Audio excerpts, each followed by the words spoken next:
wants to smoke? Who wants to smoke? Yeah. Who wants to smoke?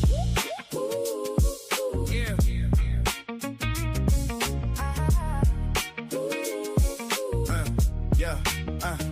Temperatures going up, the heat is rising, scholars showing up, audience vibing. We on a mission, competition is the only desire. Whose information will be facing the mercy of fire? So step up, stand up, can you walk through hell? So tough, too tough for the weak soft shell. Set the fire, fan the flame, smoke is rising in blooms. While the inexperienced today just does the choke on the fumes. Bring your science, bring the wisdom, even bring your religion. If you can't stand the heat, then please don't come in the HOK. It's just a session, learn a lesson, fight and overcome oppression. Who'll be the best debated? By the time all the smoke clears, who wants to smoke?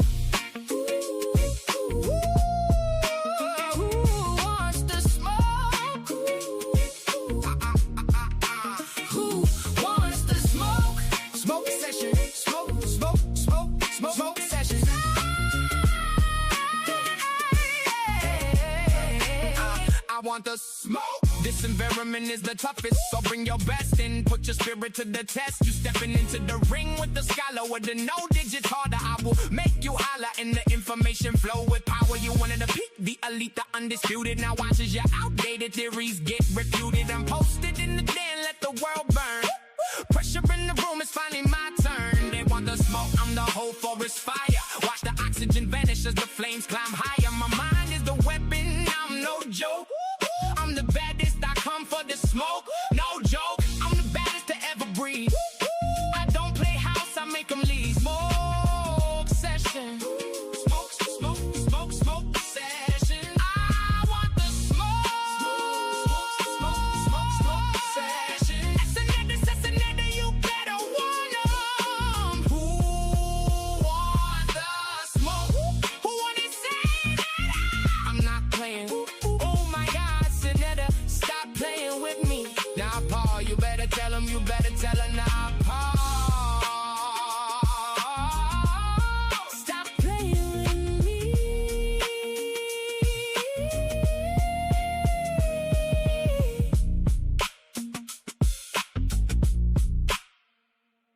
Man, we got a good one today, man. We got Chuck Morgan, man, and Elder Yara. They're going to get it in on a little smoke section, man. Let me repeat, this is not a debate. It's a conversation between two gentlemen that I think got high-level games. And I don't give that out too easy, man. I know one of these brothers for at least 15 years. And that's Chuck Morgan. And I knew Yara for a while. I always listen to styles, how people present their information, how complete they is, what they do, how they do it, what angles they take, what expertise they use in their presentations, what type of sources do they use. I'm a hard critiquer. So this is going to be a great conversation between the two. We're talking about the Sumains, man, getting some understanding back and forth with the brothers, man, and just see how it go. Yara wanted to test the waters a little bit. I say, Yara, Chuck Morgan is prolific in this particular subject, man. He do his things. Let me bring Chuck up here first. All right. Let me get Chuck up here first. All right. What's going on, Chuck, man? What it do, Chuck Morgan, man? You know, one of my favorite super pseudo killers right here, man. Peace. How you doing, brother? What's going on now? What you got cooking today? I know you got something cooking, man. It's going to be a good conversation, man. How you doing? Well, I'm looking forward to having the dialogue with the brother. I've been checking him out over the years. I respect him. He's sharp as a needle.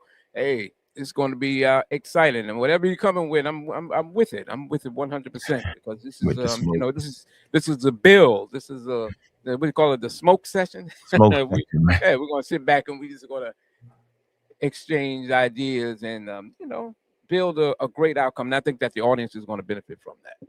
Yeah, this is a good one right here, man. This conversation is going to be a great conversation, man, talking about the Sumains. It's a lot of bad and misinformation pushed out. from the Hebrew community on it, pushed out from the pseudo community, man. A whole lot of stuff, man. I know you've been correcting that, man. Let me get Yara, man. Let me introduce him, man. What's going on there, Yara? Hey, salute to you, How you West, for the doing, brother? introduction to you, man. Appreciate you, man. Man, I appreciate, man, more than you know, brother Chuck Morgan, man, is prolific, man, and not just Sumerian, but just an intellectual overall, man. He's an intellectual giant in our community, just like Ark West, man. And I really appreciate this brother taking his time to come and just, man, have a bill with me. Hey, I told Ark, hey, man, don't set me up for no kill shots, bro. I'm here. I had to warn you. Just let me walk, man. I had to warn you. Just let me walk, man. So I always say, man, it's important that man, that anytime you're doing any type of serious work or research, man, that if you can get someone, man, who can give you a solid peer review of your work, and this peer review is not about whether or not they agree with you, right? You really want somebody to rip you, tear you apart. You know what I'm saying? And your peer review, right? So, I'm hoping that I'll be able to get some of that in my ideas. Like I said, I'm using this, man, as a part of my work on this subject, man. So I really appreciate him, man. Like I've spoken to a seriologist and people who have some type of education on the topic. But I've witnessed there have been none as prolific as this brother on the subject. I've seen it with my own eyes. I've listened to him, and like I said, man, I've been able to just listen to him over the years. And I appreciate him from giving me an opportunity, man, to chop it in. Yeah, we're gonna get the opportunity to get your head chopped off messing around with Chuck. Okay. This guy, you see that right now. Don King types. So I'm not sure where y'all want to start the discussion at, where the friction is and certain things. Where y'all think y'all might want to start off with, right? What? Kind of like what y'all thinking? Give y'all time to speak on it. What was you thinking, Yara, since you stepped out there and wanted to see the man in this conversation? What's Yeah, your no doubt. Hey, no doubt. My running ideas and premises, hypotheses that the further you go back in ancient history, that most of the prolific cultures, Sumeria being one of them, the people of Sumer being one of those prolific cultures, civilizations to exist, known to mankind, that they are quote unquote black people. And so when I say black people, I'm not talking about in the aspect. I see it. I'm not talking about in the aspect of modern day black people. We have not reached that level of wisdom and knowledge and understanding that those ancient people had as a modern day black people. I don't think we've even reached that. Guess what, Yara? Yes, I sir. see we can start this conversation off. I see it already, Chuck. So let's start off with. I heard it. That's all I need to hear. But I heard it.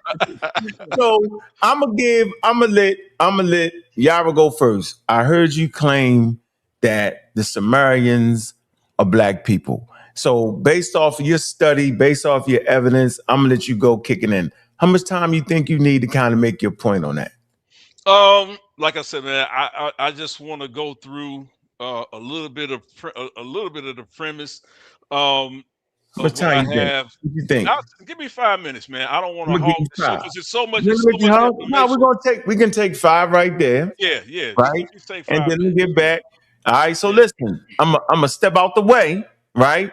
And be fair to each other time, a good healthy 5 minutes. I ain't gonna hold you super strict, but yeah, I ain't gonna say nothing. I'm gonna sit back. Yeah, I'll be closing it out, man. That's gonna be boy. Let me see this. I know the crowd in there talking about, yeah, the Sumerians is black. Yeah. Okay, the black haired ones. Let's go. Matter of fact, before we get started, right? I remember this quote right here. Look, this is funny. I think it was in this book right here. I think it was in Chancellor Williams' book, right? This what Chancellor Williams said. Here we go. Look, watch this. How fitting. Watch this right here. Chancellor Williams, Destruction of Black Civilization. This is what he said. He said, what became of the black people of Sumer? He said, the traveler asked the old man, for ancient records show that the people of Sumer were black. What happened to them? Ah, the old man sighed. They lost their history, so they died. And that's when I first heard the Sumeans was black. So you got the elder on your side, right? Well, we're gonna find out if the elder was wild with it or was he exact with it. So go ahead there, yo. I got you, Michelle. Let me put your presentation up here, bro. And we right going in it. Yeah, yeah, Clock yep. for you. Let me set the clock for you to keep it loosely. Just Okay. loosely. All right, loosely for you. Yeah, I'll be paying attention too because I really want to hear more from Chuck, brother Morgan. So I'm gonna keep it short and That's to a the sneak. point. And he can rip me up as we go along, man. That's a sneaky. I appreciate you, man. No, Yeah, trying to ease his way out the smoke. Nah, you in the smoke now. Nah. hey All man, right, what you talking about, man? It's all good, man. all right, Again, here we go. Let me shout click. out. Yep. Again, shout out to shout out to sa.neter, man, and the HOK, man. I appreciate you, man, for allowing us this time, sa.neter, man. Great show, man. Great debate yesterday, man, with brothers Jabari and Reggie. Sa.neter's gonna be having that. He's gonna be replaying it, I think, come next Saturday. $25 if you didn't get a chance to see it yesterday. So y'all make sure y'all haven't seen it so y'all can hit the panel and get on the conversation and actually talk about it, right? Blacks in antiquity. This term here, Ken Gear, right? Or the Sumerians, right? This is a term that was used for Sumer, I believe. Chuck Morgan can correct me on that as well because I'm not proficient in the language at all, so I'm strictly a student on that. Yes. But this is volume 2. I appreciate it. Volume 2, the Black Sumerians. I have volume 1 and starts with the Hittites. But I haven't shown that, but I'm starting here now because I'm building this work. So let me get into it. In order to set the parameters for this discussion, we must first define black or blackness, right? So this is what I was talking about as viewed in antiquity. Also, we must establish how CRT, and CRT is the critical race theory, right? And that's kind of what I'm basing my premise on a little bit in this work, and how it intersects with the misidentification of black civilization in Africa and the ancient Near East by white supremacy and the disregard of Afrocentric scholarship. Lastly, a comparative display of physiognomy. I can never say that name. Physiognomy. Physiognomy. That's how you the study of how a person looks, their features, their attributes, their different things like that, their phenotypes, as it identifies black or blackness in antiquity. Right. This is just a brief quote from Malcolm X. Malcolm X, Afro history, Afro-American in history, January 24, 1925. And he talks about, and he just mentions in his speech during that time, at least 5,000 years ago, they had a black civilization in the Middle East called the Sumerians. And now, when they show you pictures of the Sumerians, they try and make you think that they were white people. But if you go and read some of the ancient manuscripts or even read between the lines of some of the current writers, you'll find that the Sumerian civilization was a very dark-skinned civilization and it existed prior even to the existence of the Babylonian Empire. Right in the same area where we find Iraq and the Tigris rivers there, it was a black-skinned people who lived there who had a high state of culture way back then. Uh, and I'm going to talk about, again, evidencing critical race theory in the ancient world. Now, Tristan Samuels, if anyone isn't familiar with him, he's an African American professor of Black culture in antiquity. And he writes in a book that he talks about Herodotus and the Black Body, right? A critical race theory analysis. The Journal of Black Studies, volume 46, number 7. These pages 723 to 741, 2015. In this article, he talks about confirms the existence of blackness in ancient Egypt and reorients our understanding of the origins of anti-blackness in Western thought.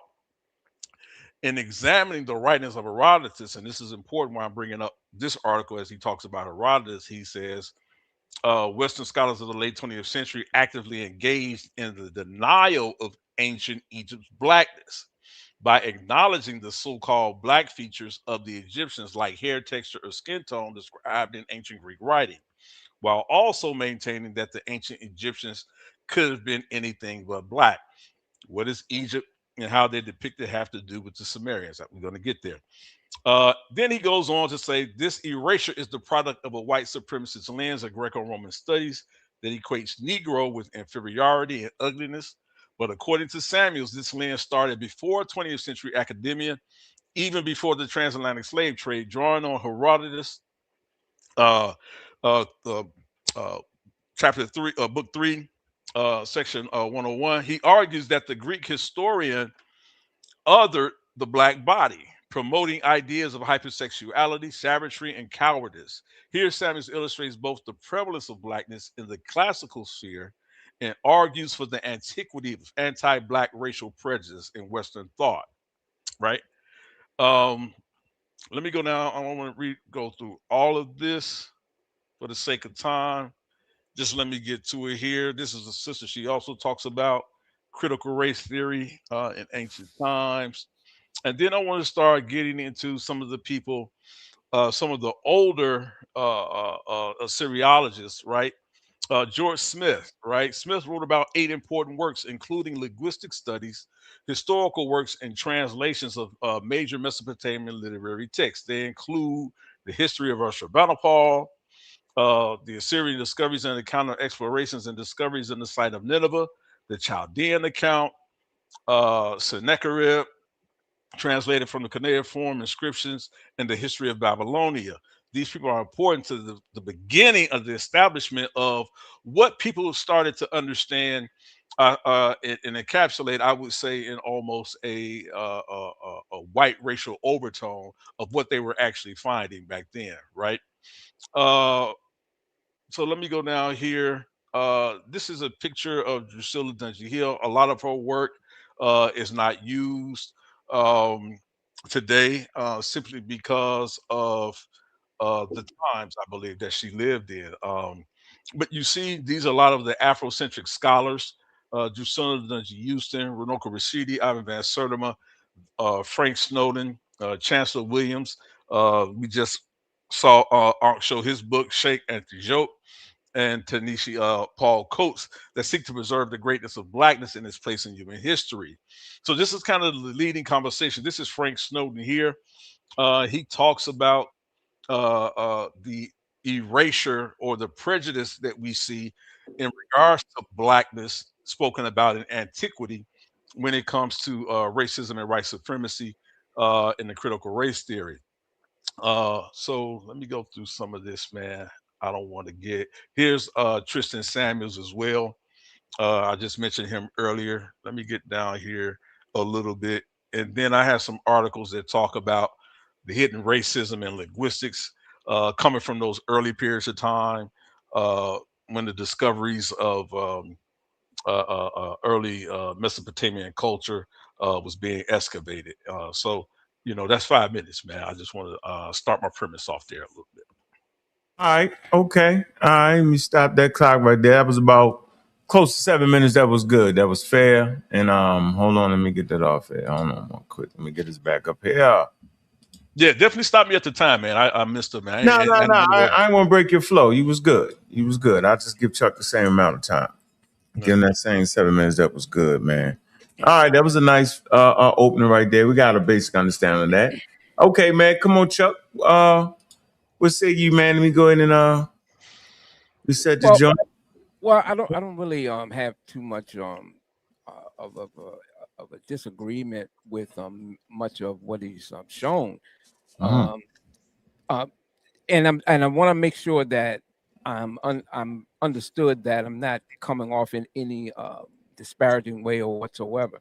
But what you did present is good information, but a majority of it, from what I've seen, doesn't really address, at least from the first opening, Right. doesn't address the Sumerians specifically with regards to race, if you will.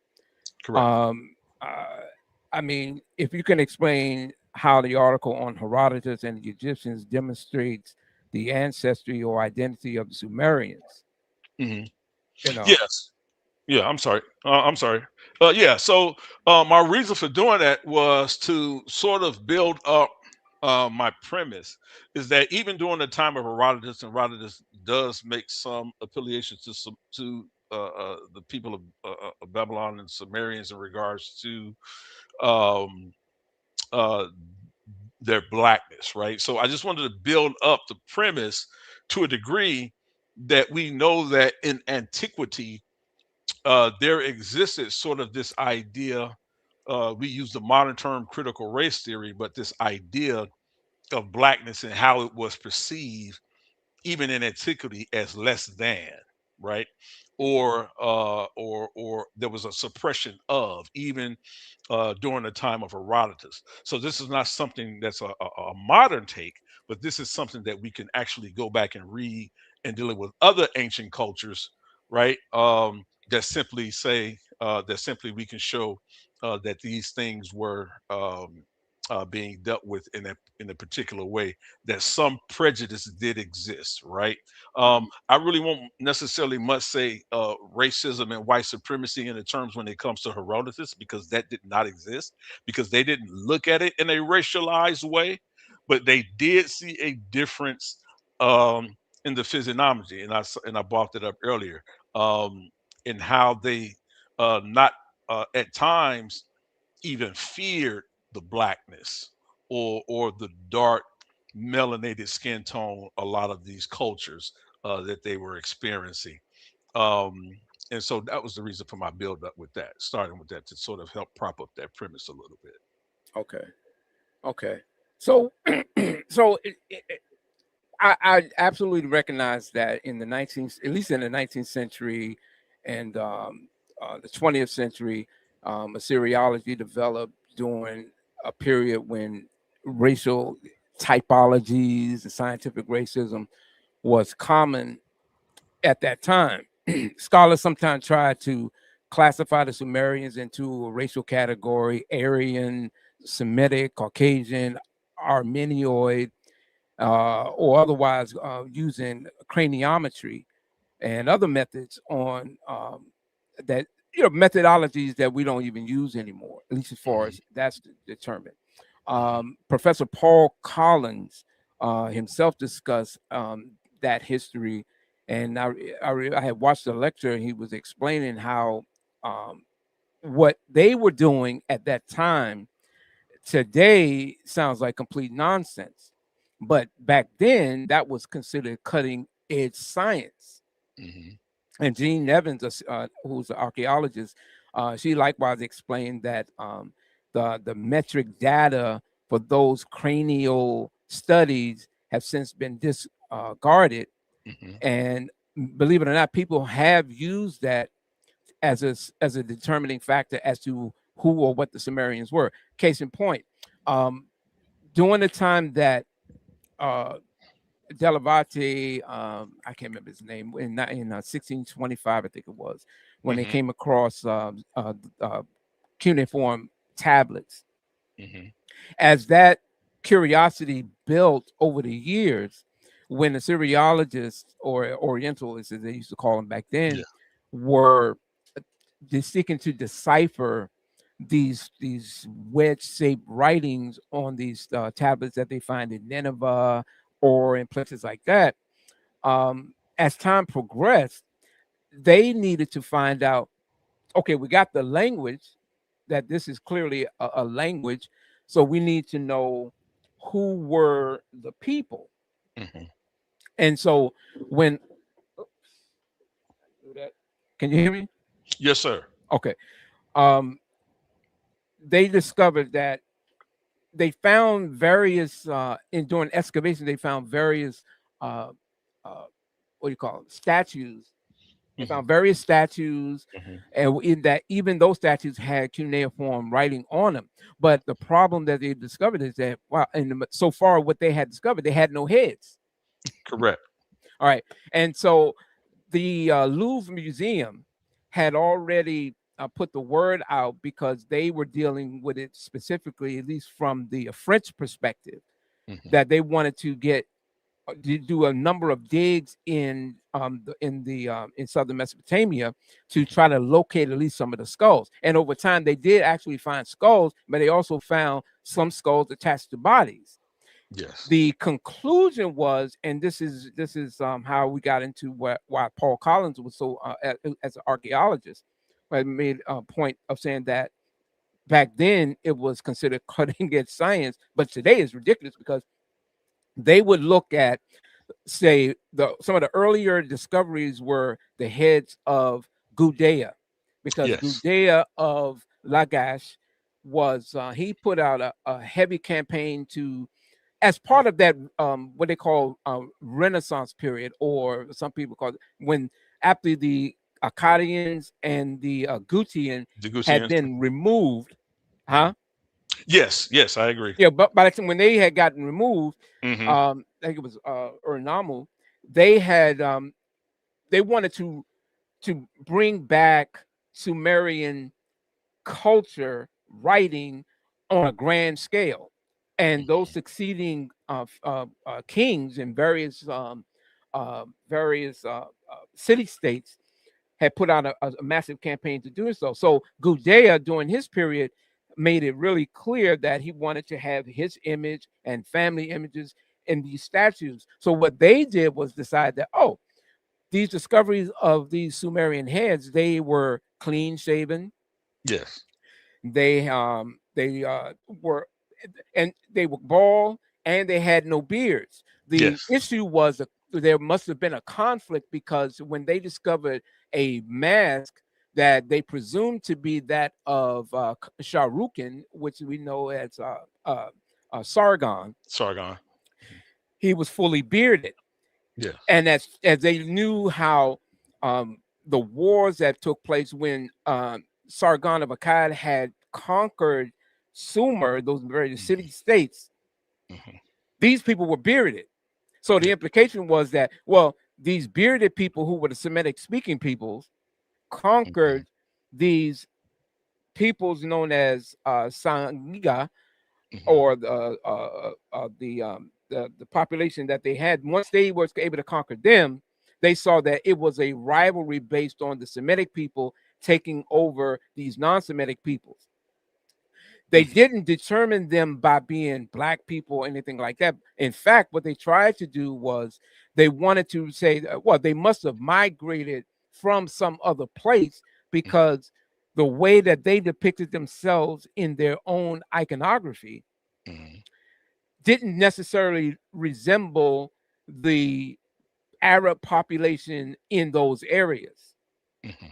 So in doing that, they came up to the conclusion that as it Sumerian as a language, Emigir, is agglutinative, meaning that it is focused primarily on suffixes and prefixes.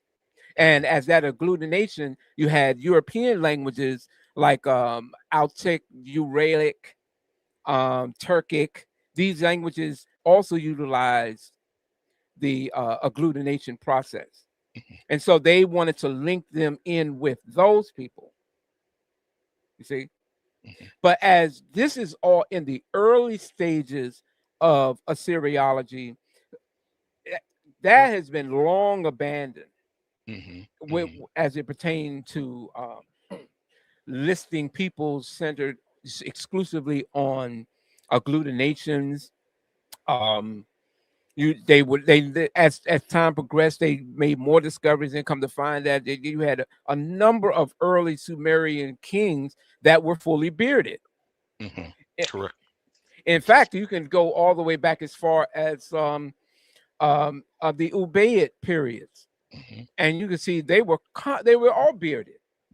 Very few of them that you find to different periods as they moved into places like Uruk, and by the time the Sumerians began, I guess took over that region, these people were already bearded, and this is well documented. So they had to change that perception, because again, that was the old way of thinking, because none of the discoveries, because there have been hundreds of thousands of cuneiform tablets, not necessarily in Neo-Assyrian, Akkadian, what do you call it, Amorite or anything like that, Hittite, but exclusively in Imigir, in Sumerian cuneiform, because many people utilize the cuneiform writing system, but Sumerian was specific. Akkadians, when Yes. they, you know how Akkadians took over Sumer, and then they made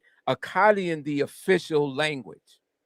Correct. However, they kept the cuneiform writing system as being the prestigious system at that time.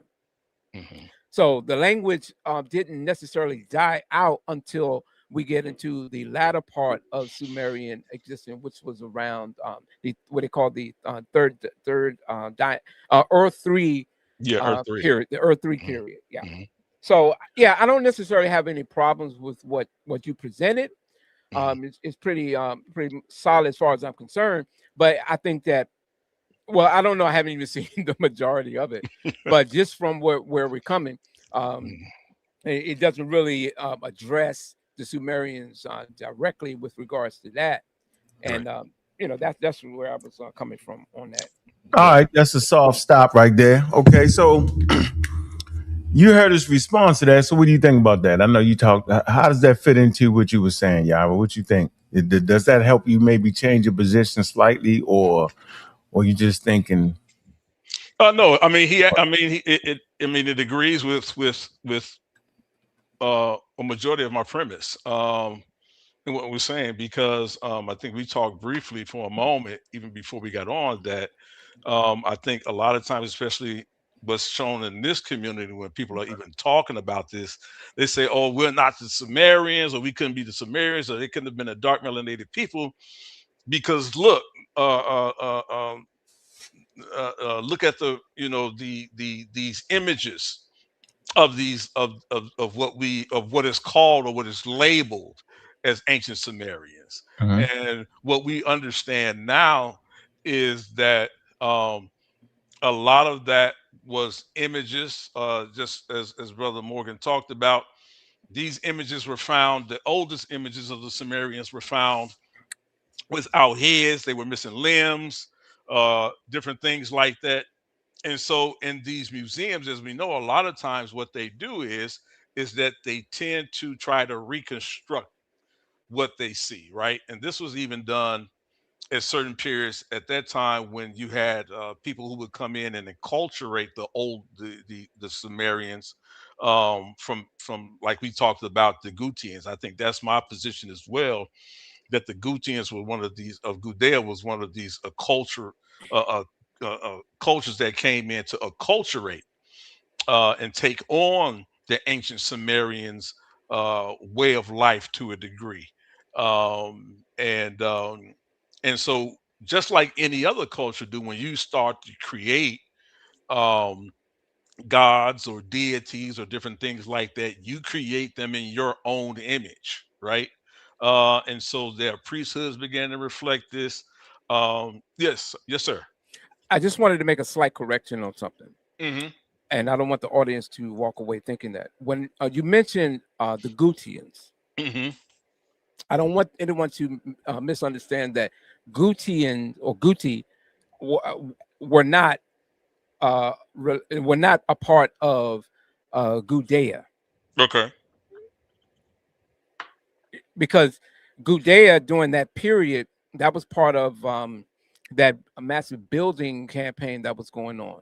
By the time now, the Gutians were primarily occupying the northern part of Mesopotamia.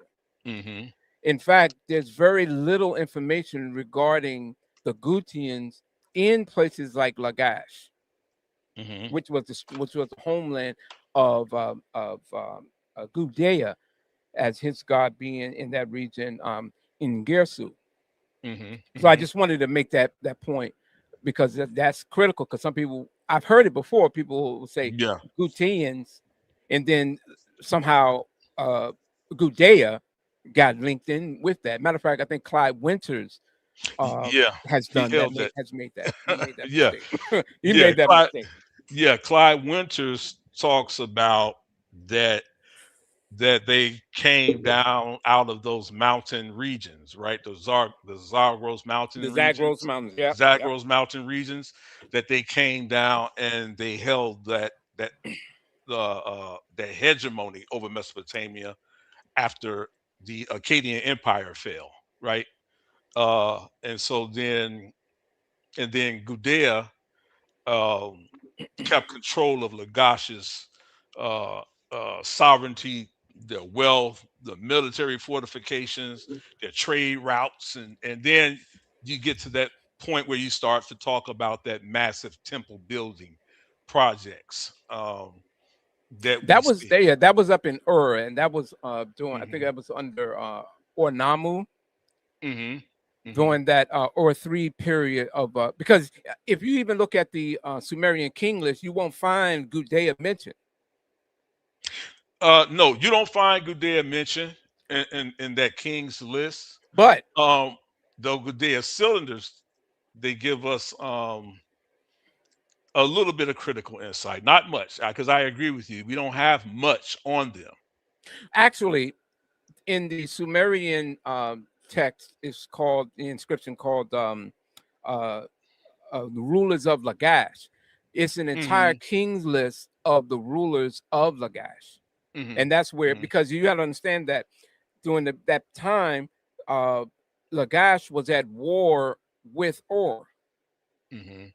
And they're certainly not going to put certain Hmm. kings there because they weren't a part of it. Hmm. Now you Hmm. will find certain Gudean, not Gudean. I'm sorry. See the you'll find the Guti Guti. mentioned. Yeah, you'll Hmm. find the Guti mentioned in the Sumerian king list.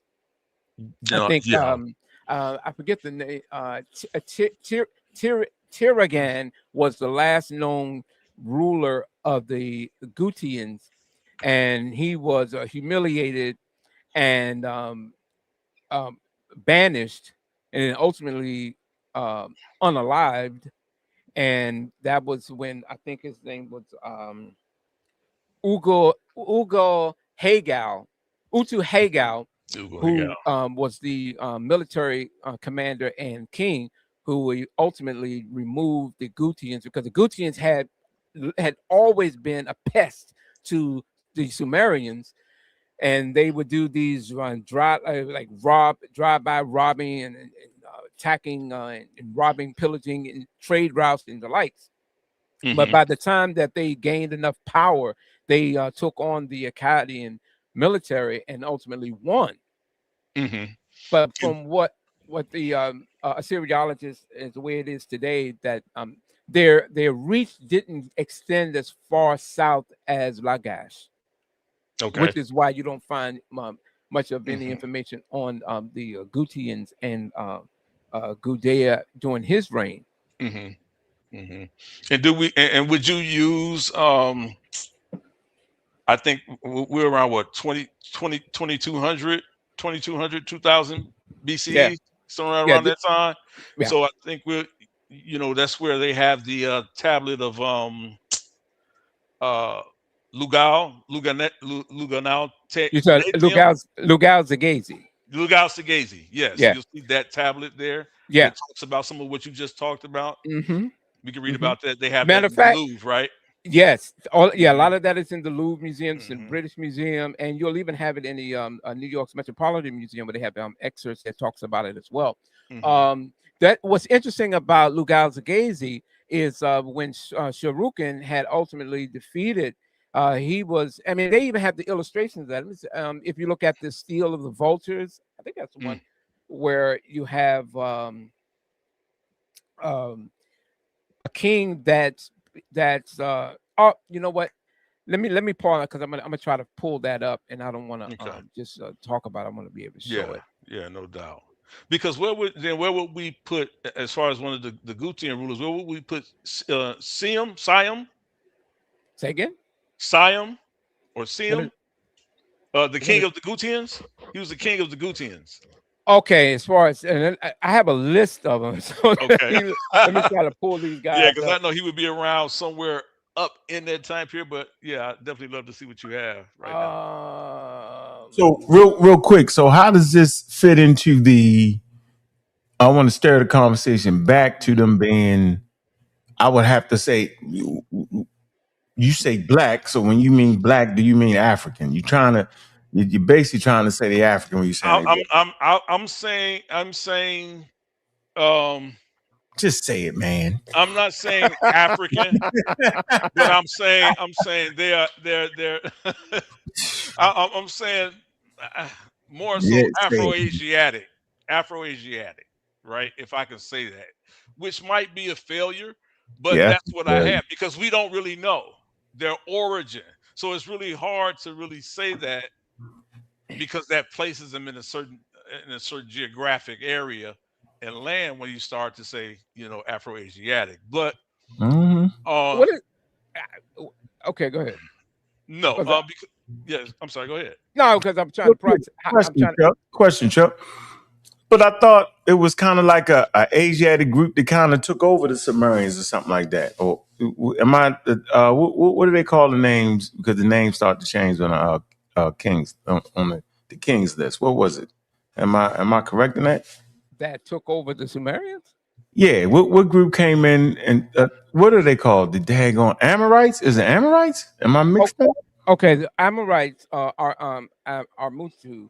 They listen during that period when the drought was starting to occur.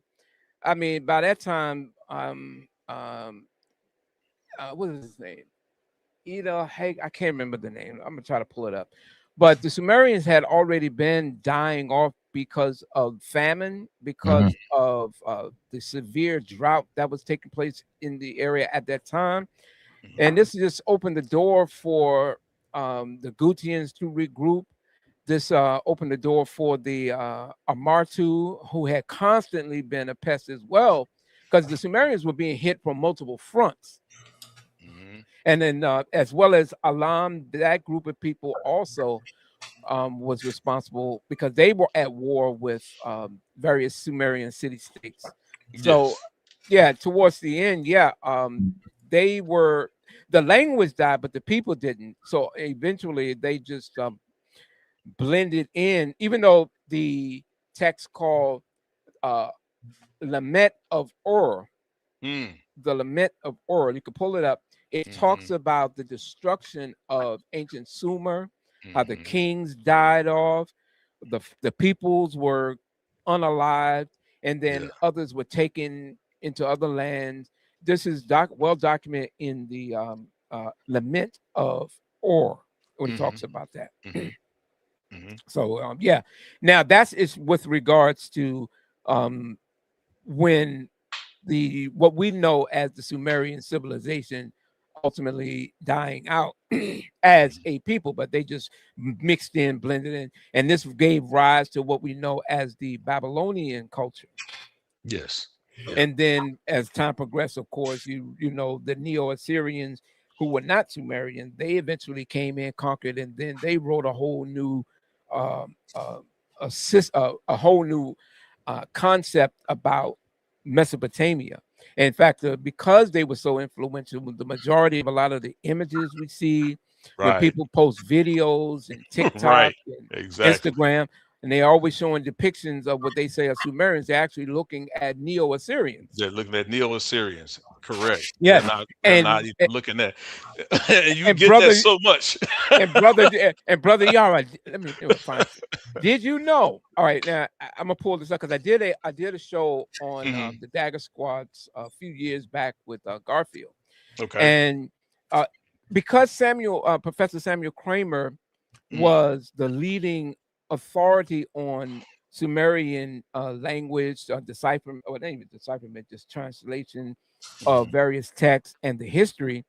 And I saw how Clyde Winters and a couple other people fell in line with him. I think even Dr. Ranoko Rashidi had used Yes. something that Samuel Kramer said, which Yes. when he made reference to the Neo-Assyrians, or what they had done, and this is going to probably require a whole presentation again, where they identified the people known as Malucha, Yes.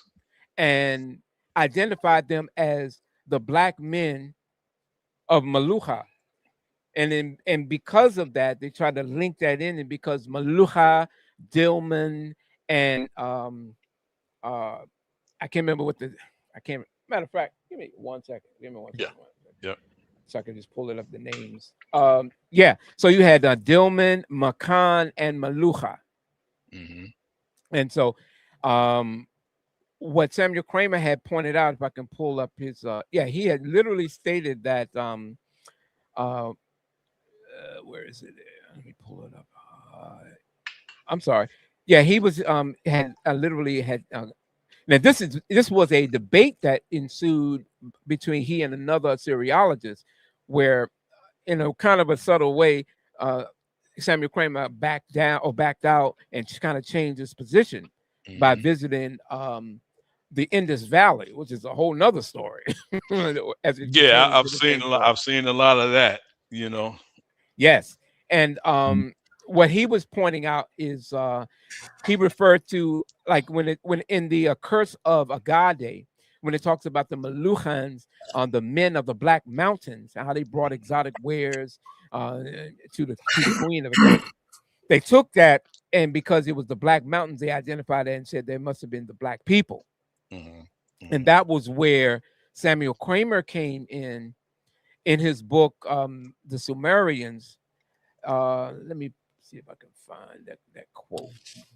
Yeah, Chuck, you know, I meant to say the Akkadians too. That's what I meant to say. Yeah, the Akkadians, they came in. Right. Yeah, but they did the most damage.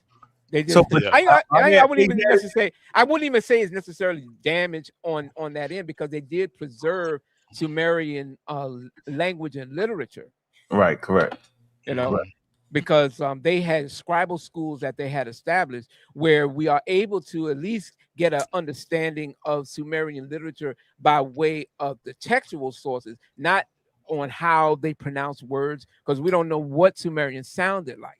Correct. All Assyriology teachers, any class you take on the basic level of Sumerian language or grammar, in particular grammar, they let you know ahead of time, we do not know what the Sumerian language sounds like.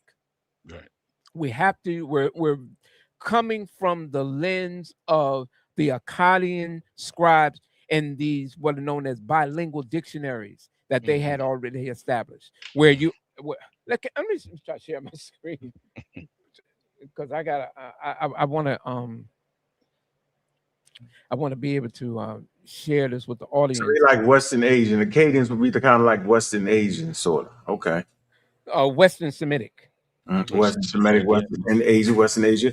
So your point is that that's what you call them black? No, we do have some Amorites that are Western Semitic that I would really describe, absolutely, that I would describe that way. But when are you doing that? When it comes to make the Hebrews black, you gonna ease it into that kind of? No, I don't really have to do that, because they weren't they weren't a monolithic. There wasn't a monolithic phenotype. I see their location with the Hebrews would tend to have brown skin though. That's all. They would. Based off the locale. Yeah, based off the locale. Yeah, based off the protection. Locale. Yeah, so let me jump to before you share your screen. Any questions y'all got gonna have to come through the super chat, man. We gotta keep supporting these channels, man. Any question you got needs to come through the super chat. I'm gonna let Chuck do his thing. Wait till a couple super chats come through, then I'll read it. You ready to share your screen, Chuck? Oh yeah, I thought I was already sharing it. You ain't sharing. Hold on, I got you. No, that's Yara. Hold on, I got you. Yeah, I got you. Hold on, let me share it up. My fault. Because I see it. You didn't have it up? Okay, cool. I have it up. All right, cool.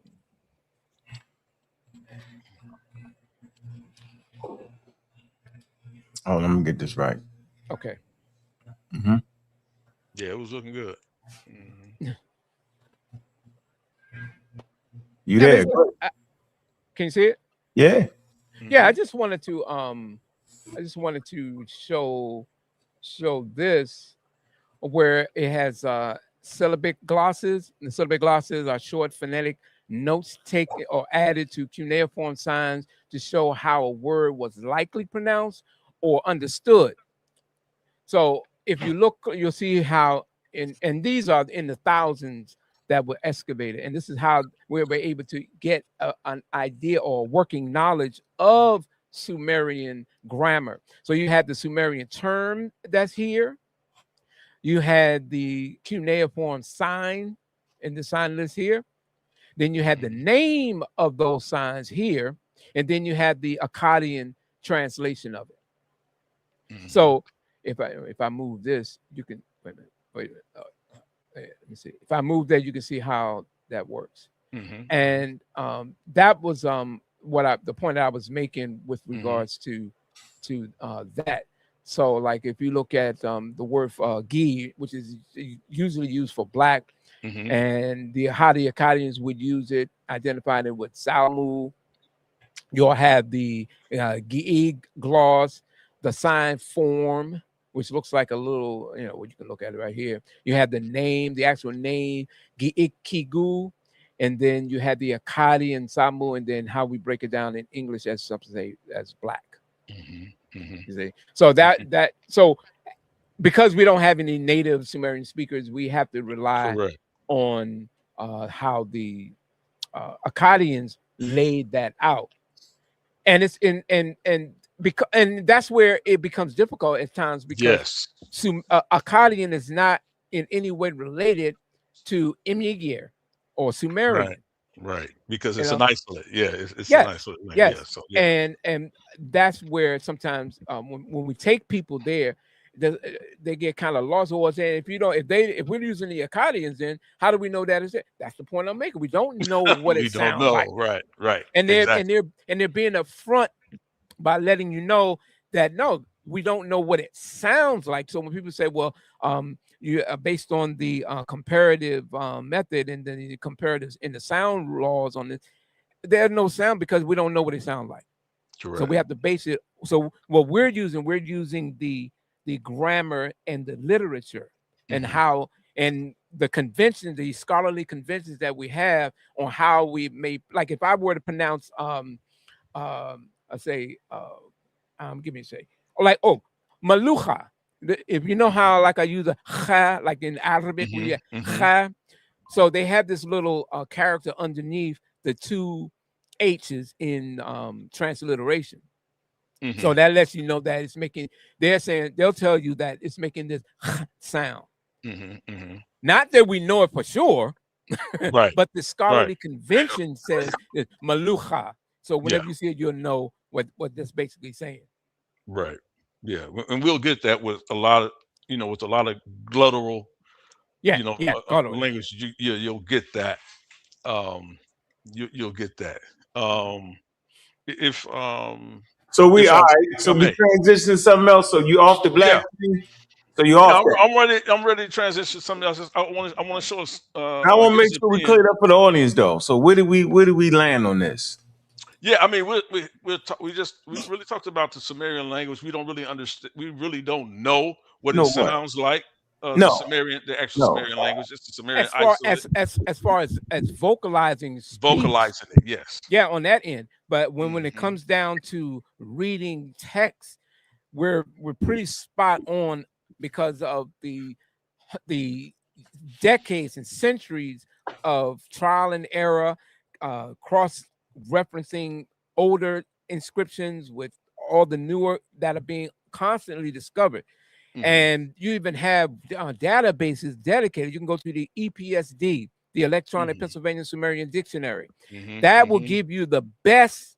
That's one of the cutting edge areas of Sumerian grammar that you could use to help you in this regard, as well as the electronic text corpus of Sumerian literature, where you have thousands of Sumerian inscriptions, full inscriptions that have been translated. And for a Sumerian grammar student, even us, when we do these classes, we'll constantly rely on the electronic text corpus of Sumerian literature, and then we'll take the cited inscription and then give us a week to do our translations of it based Okay. on what we know with the grammar. So the process, the scholarly works are out there. So there's no there should be no real ambiguity on what an inscription says. The Right. only issue in Assyriology or Sumerology at this point is we just don't have a working knowledge of full pronunciation. We have some because these are in the bilingual dictionaries. Yep. They're explained because there are many. Yep. I'll just give you one example, but to be able to verify, that's not necessarily something that we have complete at this time. All right, let me put the screen up here. So, all right, like I said before, so the issue of them being black, that's a nay. Is that a nay for you, Yara? Or you still trying to push that because you kind of slipped to the Asiatic and you were slipping? Let me ask Yara. Let me before you answer, I want to ask you this myself because this ties in with that. Because my premise, or if you will, my position is if we take the term black as in the modern sense of black people, my position is that we're not talking about the same thing. No, we're not. Right. We're not. I agree with that. We're not. When people use when people use, or as I've seen in so many videos that I've attacked or critiqued, when the Sumerians identified themselves in the third dynasty period, not in the earlier periods, because they identified themselves in another word that they use. But they, under Akkadian rule, they use what the Akkadians later identified them as, which was the Khadi, which is the same word that even Samuel Kramer had pointed out in his book The Sumerians, which was Namlulu. And Namlulu was, just like you would find with many indigenous peoples, they identified themselves as the people. The people. Or we are people. Because you got to understand, this is just a new period in writing. They're slowly evolving the writing system.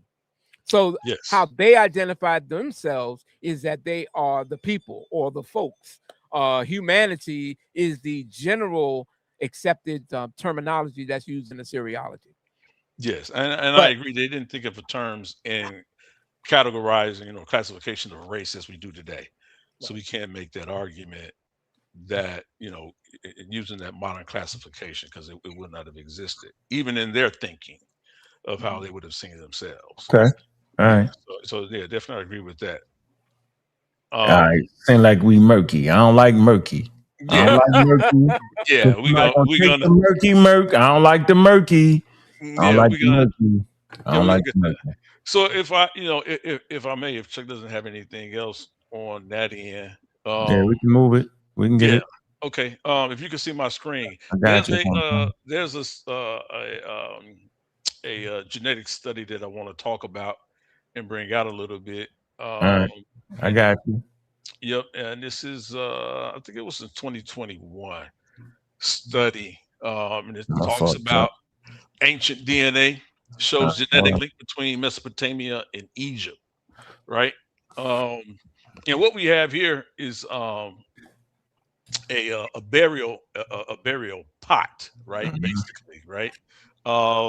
This is how in ancient Kemet, in certain area, in a certain time period, they would place a body, right, of the deceased in this, and sort of like in this enclosure, in this large pot right here. So there would be a body inside of here, right, and they would place some effects of that person in there with them as well. So in this particular study here, if y'all can see it clearly on the screen, right? It just talks about the finding is highly significant because it is the first direct evidence of what has been hinted at in prior work, said Daniel Antone, curator in Egypt and Sudan at the British Museum. Earlier archaeological evidence has shown trade links between Egypt and Mesopotamia, as well as similarities in pottery making techniques and pictorial writing systems. While resemblance in dental structure suggested possible ancestral links, the new study clarifies the genetic ties. So it says the skeleton found in an Egyptian tomb complex at the archaeological site of Nuwaurat inside a chamber carved out from a rocky hillside. And let me go to the next. Yes, the Neurock study. That's the Egyptian study, Neurock study. That's what they Yep, call yep, that. yep, yep. Mhm. And so, what they sort of find here is that there is a genetic study here that sort of links this man. This is a man about 60 years of age, and I'll take you out to it so y'all can look at it. It says this is Mhm. a time that centralized power allowed the formation of ancient Egyptian as we know it, says co-author Louis Gerner Flink, paleogeneticist at the University of Aberdeen. At approximately the same time, Sumerian city-states took root in Mesopotamia and cuneiform emerged as a writing system, right? Mhm. And so what they show here, they show the area here, right? Mhm. Right, and then they show here on the timeline where they would have placed it. So this would have been roughly around 3000 BCE, right? They start right here at 3150 Old BCE. Kingdom. Old Kingdom. Old Kingdom, yep. And then they call it, yeah, right at the beginning of the Old Kingdom, right at the very beginning. You see that? Uh-huh. Yep. And so here they have here, they've mapped the genome out, radiocarbon dating, puts it around, right around there. 95% probability, genome coverage. Reason why I'm getting to this is because what it shows is that this gentleman, uh, even at this time period, does have some Mesopotamian DNA, which at this time um, probably would have been what they're saying. He would have come out of that Sumer civilization, right, or some connection to it, right. Right. So African groups, 20% traced to Mesopotamia region, 1,000 miles to the northeast. This area was home to the civilization of Sumer at the time. Here's the actual uh, photograph, right, of what they found. This is how he would have been buried inside the actual pot, right? So I'm going to get to something right here. And it says, according to Isaac Lazardius, a research associate in the Department of Human Evolutionary Biology at Harvard University, Lazaridis who was not involved with the study, but has done research on ancient DNA samples from Mesopotamia and the Levant, the Eastern Mediterranean area that includes modern-day Syria, Lebanon, Israel, the Palestinian territories, Jordan, and parts of Turkey. Researchers alone question whether or not the Egyptians from the beginnings of the dynastic civilization were indigenous North Africans or Levantine, right? Lazardi said.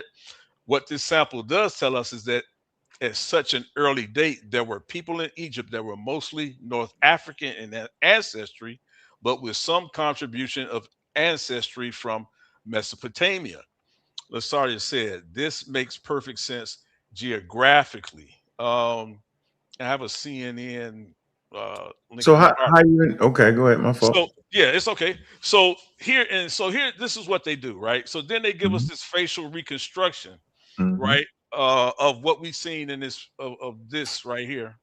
Mhm. They use this skull, and so they give us this facial reconstruction, right? Um, and it was made using the 3D scan of the Egyptian man's skull, right? And they call him an Egyptian because this is where they found him.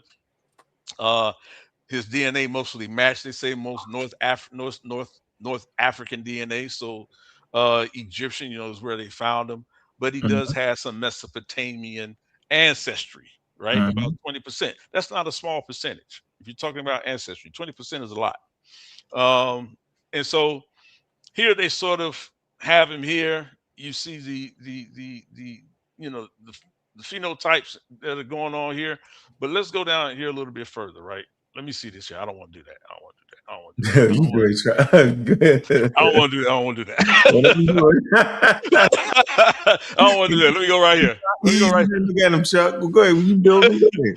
But yeah, but so right here, what we start to see versus what we've always, I think what Brother Chuck Morgan has already stated, that a lot of imagery that we see when people try to attach images to the ancient Sumerians are not actually the ancient Sumerian people, right? Especially as I talked to Chuck Morgan earlier, during this time period from 3000 to 24,000 BCE. This is the time frame that I'm really digging into, where we see Sumerian artifacts that date to around 2400 BCE. So now, when you start talking about, as Brother Chuck Morgan was talking about before, when they call themselves the black-headed ones, when they a lot of times, and Chuck can tell me if they still are going with this, that is either means was either speaking about more of humanity as a whole, or them as a people, not necessarily phenotype, or was it specifically talking about, at times, as some people talk about, it was talking about their hair, right? Yeah. Their hair. Yeah. And so, and we can see that the Sumerians at that time, they did have hair, right? So a lot of times we get these images of different people, right? Right. This is all the images that they see, right? There's no hair here. And even sometimes we see, like, there's literally like bald, those ball like images, right? I'm just going through this real quick, man, for the sake of time. We get to these images. You see like this one right here, right? You see this guy right here. So people say, see, that's what they look like. They didn't they couldn't have been a black people, or they look at this processional here and they say, look, and they look upon these images and they see, well, to them, people who are not studied, they look like Europeans, right? Or they look like white people to them, right? For the sake of lack of a better term. And I'm trying to tell people that that's not the true representation of ancient Sumerian people, right? Based on what they're looking at and trying to make these determinations about what race they were and were not, right? So even in this image down here, we know this is probably not, if I'm looking at the artwork and how this processional is, this is probably not even Sumerian. This is probably an Akkadian still. Or No, I would say that is Sumerian. This one here? Yeah. If you look Okay. close, if I'm familiar with history with Sai, in a number of artifacts that you find up and down, if you go up to places, say like Kish, they have a very similar. This looks more like a person from Susa, or yes, I don't even want to say necessarily, because the term Sagiga was literally used to encompass humanity as a whole. Okay. At times in specific texts, they'll make it the reference to themselves as like when a king, because say a king like Shulgi would identify himself as being the shepherd of Sagiga. Yeah, because you got to understand the Sumerians as a people to the kings, because you had how their culture was based according to how the language explains to us, how they were successors to the gods, the kings. So from the gods that, or the Anuna, down to say a king, they are in that position as those intercessors between they and humanity. So the way that the various creation epics have it, the Sagiga were a special people who were put aside and were like a personal, special people aside from other groups.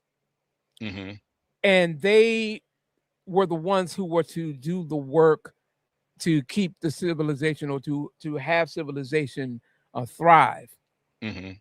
As a matter of fact, I'm going to share my screen if I can. Yeah, absolutely. All right, cool.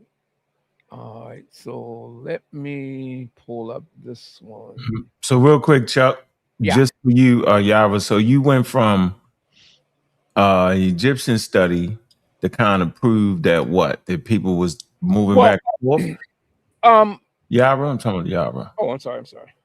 Yeah. That we know, because the study goes on into saying that he probably was a pottery maker, Yep. because when they got through Mhm. examining, the more or less Yeah, because it's arthritis or a pot. arthritic His type, back. Yeah, sitting down all the different time. stuff like that, sitting down all the time, extending Mhm. things in front of him, holding Mhm. heavy things in front of him. So he probably was a pottery maker. His hands, his fingers, the fractures and different things like that. Mhm. Um, but that somehow the way that he was buried was not a typical Egyptian burial style, right? I ain't He hear was that one. You well, slipped Yeah, that one. yeah, well. I got to yeah. show you that. I got to show you that. All right. But Oh, no, that's not the point. But let me, go ahead, dude. I'll stop there. No, see, I have no problem with I don't have any objections with discussing how Tristan Samuels' work Hmm. within the context of Greek literature or ancient Egypt. Um, Hmm. my position is just like how the articles from Herodotus, and through that lens of the racial critical race theory, we have no problem with the fact that as time progressed, individuals that have been mixtures from other groups, and Hmm. because that study is not a study that has taken multiple skeletal remains of Sumerians, Right. because that's where the problem came in archaeology, is that there were no Sumerians skeletal remains that were uh, usable to determine any genetic findings. They were Hmm. never able to extract any DNA. Right. All the top archaeologists and geneticists on this points to that fact, because of the dry climate at that time, when the soil erosion, the Hmm. silt, and a number of other environmental issues made it impossible to be able to utilize Sumerian skeletal remains for any genetic study. In fact, there was a study that happened in 1926. It was called the Kish. I can't forget what it's called right now, but I have it on my computer. We did a show on it, and uh, what the individual did was he had pointed out how they weren't able to use the skeletal remains. So what they did was they used some of the military men that were there, as well as some of the other people who were working as servants, and based on craniometry, Hmm. we're measuring these various individuals, and they came up with a scenario and said that these will possibly have been what the people of Kish look like, or how, based on the skull, the dimensions of the skulls, determine the possibility of how their race was. Again, this is going back during that period when Hmm. craniometry was science to them, and they used that in determining the racial factor. The closer you were to Apollo Belvedere, Yeah. like Yeah. you in the Vatican, Uh-huh. that's the closest that you had to a Caucasian. Yeah. And so, based on those individuals, they Mhm. have a whole study of it in the Kish. I pull it up. Let me pull that up because I got so many PowerPoints on these things. I put it up for you. Hey, yeah, but that Near Rock study was just on one individual though. I understand Yes. he didn't Yeah. hit his button and killed himself. How did he do that? Damn, man. Wait to Chuck to come back, he hit the wrong Okay. button. You get that? That study was done on the individual though. Yeah, it was done on it was done on an individual. And like I Yeah. said, it's because the question is um pretty much they were wondering why he was even entombed or interned that way, right? Because normally people who were working in that aspect would not have been, right? They wouldn't have even given him that type of Mhm. burial, but it was not culturally synced, with people of ancient Kemet at the time. So um, they looked at it as in respect to an outside culture other than what ancient Kemet would have been. So, but yeah, Chuck's Wait, back that now. individual? Yes. Now that individual, that type of individual, been coming in and out of North Africa, yo, for at least 60,000 years. That's And not. but he wasn't getting a special burial place like they gave him. No, That's I'm the saying only it's reason why they 60,000 have years. him there. So there has to be something about him specifically that No, that allows wasn't them my to point. bury him in that That's way. not my Yeah, point. yeah. Where's your presentation at? And that was one of the points I was making. But you hit the That wrong button and disappeared, yo. You must have went. who me? Me? Yeah, you disappeared. I'm back. I'm back. Hit that wrong. Don't hit that button again. Hey, I'm back. Let me show you presentation. Let me read these. Get to these super chats, man. It's important, man. Okay, you want me to pull it up now? Yeah, pull it up. Okay. I'm gonna read the super chats. Richard says he's on amount of letters. The amount of letters mentioned intermarriage between now populations and Iraq population. All right, duly noted. Long Appreciate the after the super fact. chat. Richard James again says, if Africans populated the entire world, when did Iraq and Iran populations stop being African? Anybody want to tackle that question? I know I got an answer, but I'll give y'all a chance at it. I mean, I don't recall anywhere where, I mean, see these Nawapian affiliated people have a tendency to try to hijack the part to try to lead into something else. So the bottom line is that the African population in the entire empire. If that be the case, then white people are Africans. Mm-hmm. Yeah. You know, Mm-hmm. I mean, because it's you got to deal with what these people are themselves. Now, if we want to go through genetic studies, everybody has some African or black in them. But as you know, Unc, with the whole science thing and talking about how populations diverge and change over time, features, et cetera, what does a typical Caucasian person that we find today, and all people were at one time African, what does that make them? it still makes them fundamentally African. Huh? Fundamentally. Still makes them fundamentally African. We just say the whole population is fundamentally African, but to directly answer his question, simply put, when Homo sapiens migrate out of Africa and mutations occur, they're considered the non-African population. So the Eurasian population split to a Western and Eastern Asian population. So the Eurasian population gave rise to the non-African population, right? But non-African does not mean that they're not African. It's just talking about where the genetic material mutated at. All right, let's move on to the next question. The next question was the amount of letters, and we appreciate these super. It said, according to Philip Hitti, the Akkadians was a part of a language stratum belonging to an Ethiopian in Sebek. Is that what it is? Sebek? Sebiak? Anybody want to tackle that? Yeah, I've read Philip Hitti, and when he talks about Akkadian, this is part of the This is part of the premise that I've had, and I think Chuck would agree with me that the Akkadians are not the ancient Sumerians. They're not those people, but they're an acculturation. Their culture, their civilization is an acculturation of ancient Sumer, and they've taken on semblance of the cuneiform, semblance of their liturgy, even their style of dress and everything like that. As well as the people of Mari, because the Mari were in the high northern part of Mesopotamia, and you'll find how the Mari people literally mirrored the style, dress, language of the people in southern Mesopotamia.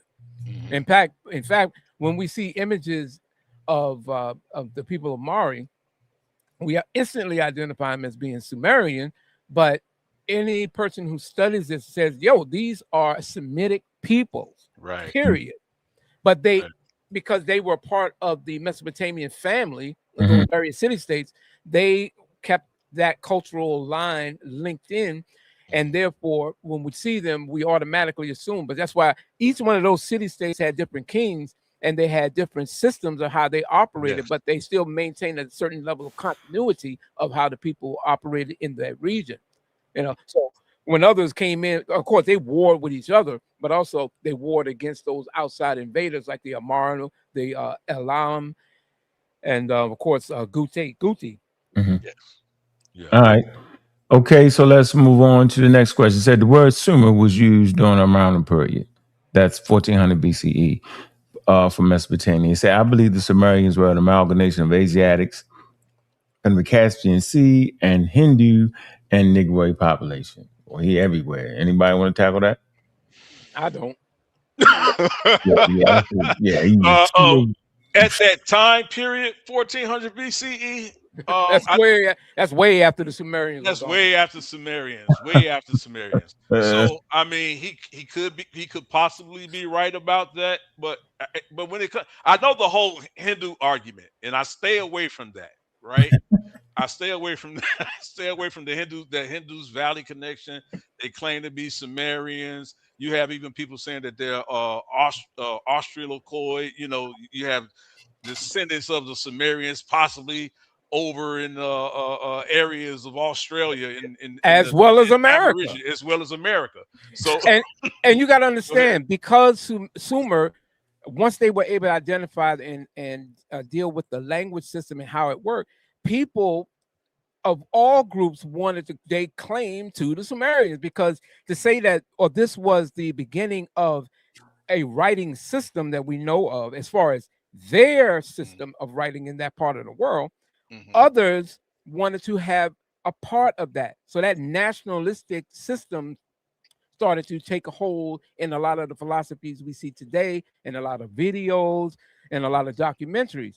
So like the people of Turk, whenever I'm in different groups and we're talking about Sumerians, and a Turk will pop up, our language says this, and our people, we go all the way back.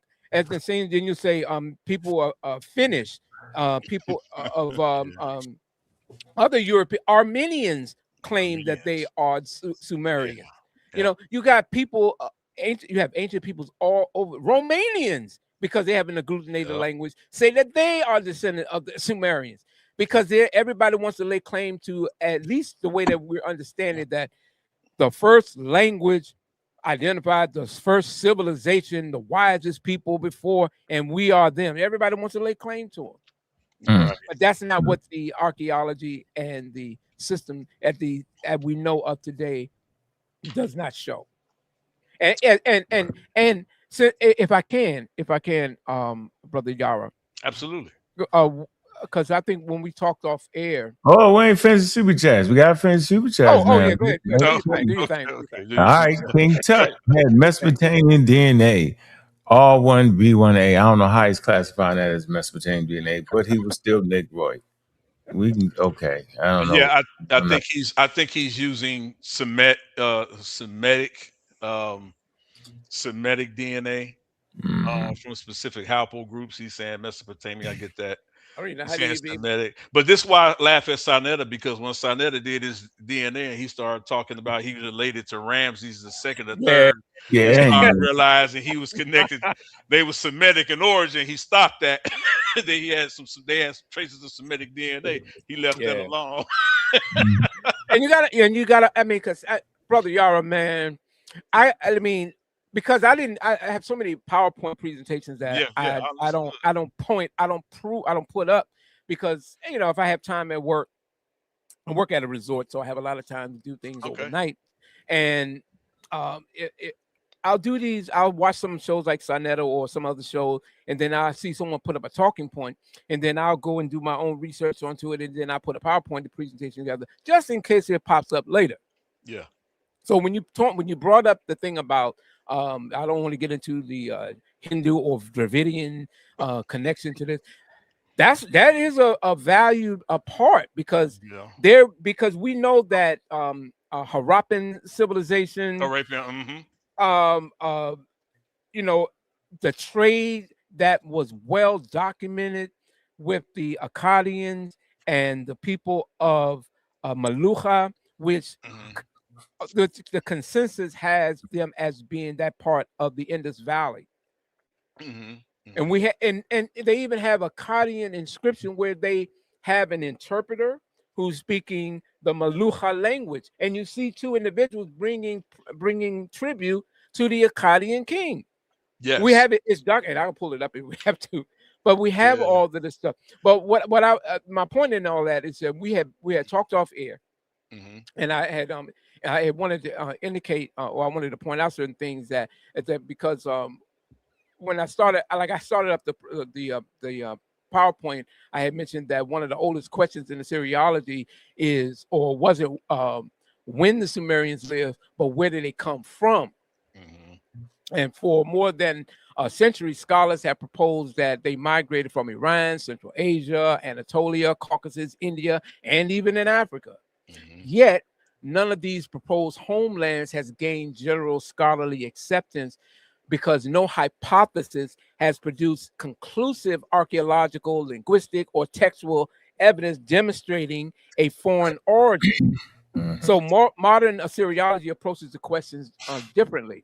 Rather than beginning with the speculative migration theory, archaeologists begin with the archaeological record itself. Excavations at sites like Eridu, Uruk, Tel Ubaid, they reveal the long sequence of cultural development extending from the Ubaid period through the Uruk period into the dynastic periods. So the evidence documents the gradual changes in settlement, immigration, or irrigation, architecture, pottery, and all these other things. In a book called and I recommend it because I got it from Garfield years ago, and it's been a valuable book. It's a big book. You can find a PDF online. It's called The Art of the First Cities. And it talks about, of course, the Sumerians, Akkadians, Guti, Indus Valley. But what it had pointed out was that the inhabitants of Sumer had probably inhabited the region long before the advent of cities, and that there's little evidence to support either a major break in continuity of development or a great migration from areas to the north or east. And it doesn't prove that the individuals or small groups migrated into southern Mesopotamia. Movement of people was always occurring. But it does mean that the archaeological evidence favors long-term local continuity over population, over the idea of a population replacement.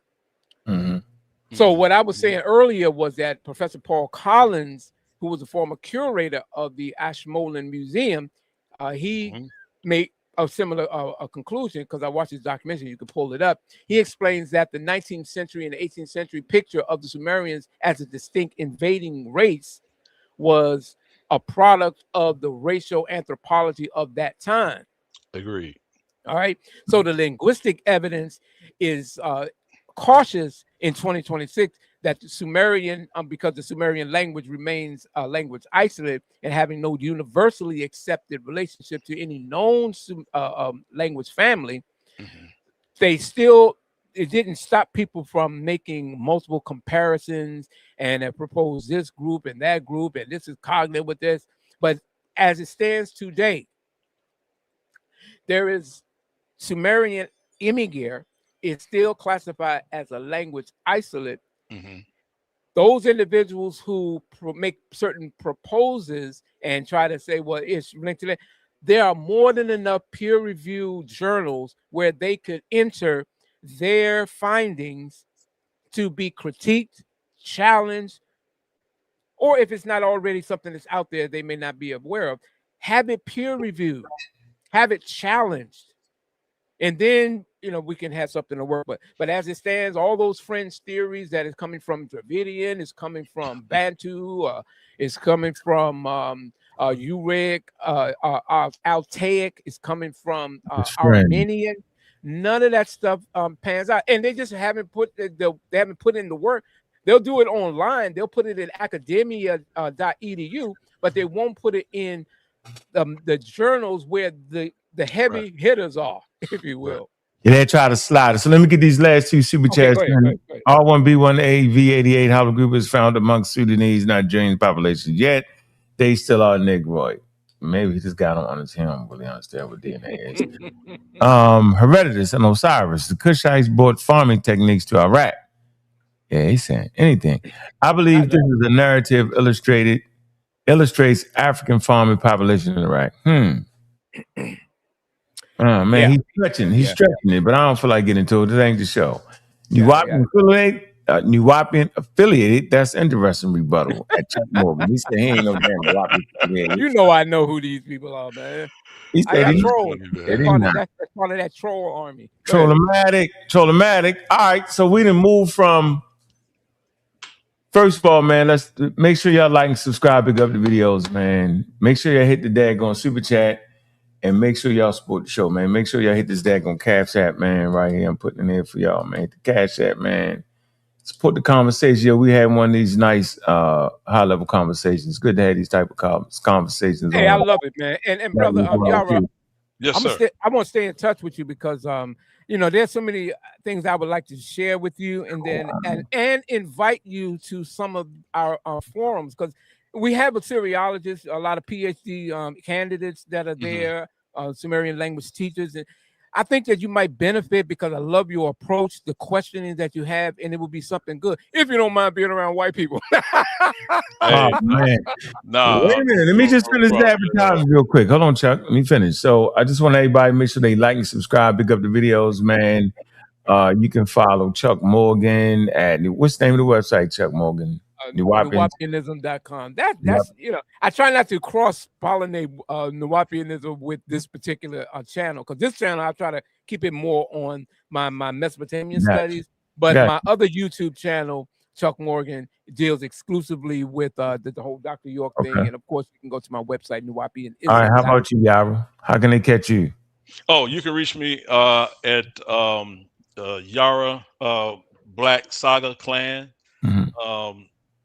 Black SAGA, Black Saga Clan, Yara Black Saga Clan on YouTube, or you can reach me at New Torah Movement, and you'll see me there. You can reach me through there, as well as through here.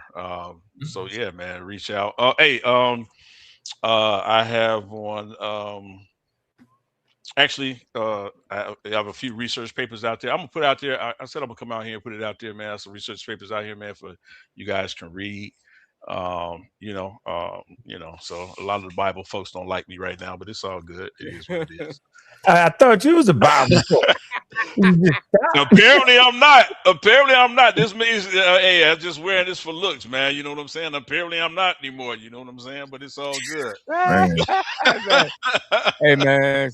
So let me ask y'all this real quick. Y'all want to listen? People come up and ask you questions, because we got about a half an hour left, man. That's the big out, man. Yeah, I'm good. I appreciate you, brother Chuck Morgan, taking the time out. Man, absolutely, man. Today, man. And it's an honor to accept your invitation. Yeah, I really appreciate it. It's hard, but I'll make time for you, because, like I said, I've been following you for years. I respect you. I agree with a lot of things that you present. You're sharp, man. And if I can, I would like to invite you to some of these forums, because they are definitely something that's in your area that you might find intriguing. You could, take in take in whatever and spit out the bones or something like that. Yeah, man. Hey, like I said, man, I'm here to learn, man. I appreciate the bill. Hey, yeah, you know what's funny? What's up, man? I see it. Hey, Chuck, I don't know if you're trying to say they was black. He kind of left that. He went to Asiatic, kind of eased off that a little bit. I mean, look, man. Well, I tell you. All right, man. We got Francis. We got Francis, man. First question, man. What question you got for the panel, Francis? And I heard you the other day. I ain't gonna mess this show. I get you though. But go ahead, sir. Man, say you're gonna get me. Yes, that's all right. Definitely gonna get you. But go ahead. My question to Chuck Morgan is, when you gonna beat the brakes of Harwin? That's what I want to know. I mean, whenever the brother has time and he, decides that he wants to do it, and my schedule, his schedule doesn't conflict, we'll get it in. all the other, back and forth antagonism, all that stuff is good to build up to the moment. But when things actually get down to it, yeah, we will definitely chop it up. I think the audience will benefit from it. Yeah, and Brother Yara, Yes, how sir. you doing, my brother? What's good, Francis? I think it's time we need to have another discussion, boy, because I didn't want you to think I'm running from you. So Hey, we hey, gonna man, arrange that. hey, man, I'm always open for discussions. Hey, Jose Francis, you can tell him, man, I don't mind. Hey, I'll get on the phone. I'll talk. Hey, listen, we can build. I'm always looking for continuity. I'm always looking for truth and information. And where I agree, where I don't, and where I don't know, hey, I'll tell you I don't know, and I'll move on until I find out what I could put there. Yeah, I just did my first debate on paradigm shift for the championship with JJ 7000. So when you get a chance, go ahead and watch that. I think I did the best that I could do. Yeah, all right, I'm gonna check that out too. Yeah, man, it was look at that. Yeah, he came with some AI, and when I pulled out the AI, he got upset because I said that's not scholarship. You can't. The man came with a whole AI generated presentation and got mad at me, and everything I brought up was purely academic, and the man got mad at me and said I have no sources. So I don't get that, and he got very mad for me doing that because I exposed him. I said you can't do that in a debate. What was the debate about? The debate was about was there a retainer sacrifice in ancient Kemet? So what do you guys think? Oh, man, what do you guys think? Stop it, man. I said no. Right, because you just refused to admit that ancient Egypt got its kingship from Nubia. Yo, you don't want to accept that. I don't know what's wrong with it. Yeah, I'm confused at this point. What do you think, Yara? I know pre-dynastic Kemet had retainer sacrifices. How about you, Chuck? Or are you just gonna abstain? Oh, when it comes to ancient Kemet, I don't really get too much into it. Now there was now granted, when Sir Charles Leonard Woolney did their excavations at one of the things that they did come out with, or at least they illustrated, was that there was a mass set of graves which would appear to be mass suicide, along with the kings, horses, and a whole bunch of others. So, and that's only one incident that we know of thus far that there was, I guess you call it a mass suicide in Sumer, and that was during the where they discovered all those bodies or skeletal remains in. I believe that coincided with the death of a king, I believe. Mm-hmm. And you see the same practice in China. You see the same practice everywhere. Yep. They take their whole army or their best fighting infantry with them, right? Because they believe in a afterlife, right? Yeah. Mm-hmm. And so that's why you would see that, but it was not something that was practiced daily, right? That was, that was something that you rarely saw, but you will see that, right? I challenge him because the language that they use is possible and probable. And they could not account for the deaths of all of these people that they say were taken out ritually. They can't account for all of those deaths. They're just assuming that. And there's no primary textual evidence that talks about any practice of that sort. They bring up one little piece of evidence that's basically Kemetic scribble-scrabble and tell you that is somebody getting sacrificed. Nah, you can't say Kemetic scribble-scrabble when you don't. Yeah, come on. With the pictographs when they literally showing somebody with their leg getting sawed off, man. Now you know you don't see that there, Yara. They don't know. Yeah, you do. Yeah, that was funny. I'll leave that there, but yeah, you do. Yeah, you do. Chopping somebody's leg off. That was hilarious. The man said getting their leg sawed off. He said, Yeah, man, they was sawing off limbs, man, and then they showed them. They buried them in a little wrap. And I'll show you the glyph if you want to see it one day. They chopped off hands. We know they did that for sure. No, they didn't just chop off hands. They chopped off hands and phalluses. Y'all right? They did. About that, but they did that. Yes. Money for man. Yes. So yes, they did. Yeah. That's a fact. You can't show retainer sacrifice. I'm not. Yeah, but I'll show you. I'll show you. I know JJ showed it to you. I know JJ showed it to you. I didn't even see it, but I know JJ showed it to you. I know he did. JJ came with her AI presentation. That was garbage can. AI presentation. What's wrong with that, though? It was garbage can juice. That's what it was. That Long as stuff it's that you squeeze out of the back of the garbage truck, that's what that was to me. All that juice from the bags of garbage. That's what it was. I ain't gonna argue with you. I'm gonna let you think that. And still I want you to say that kingship come from Nubia. See? But that's our evidence to prove that though. Let me get to the next. Kush. I don't have a problem with that.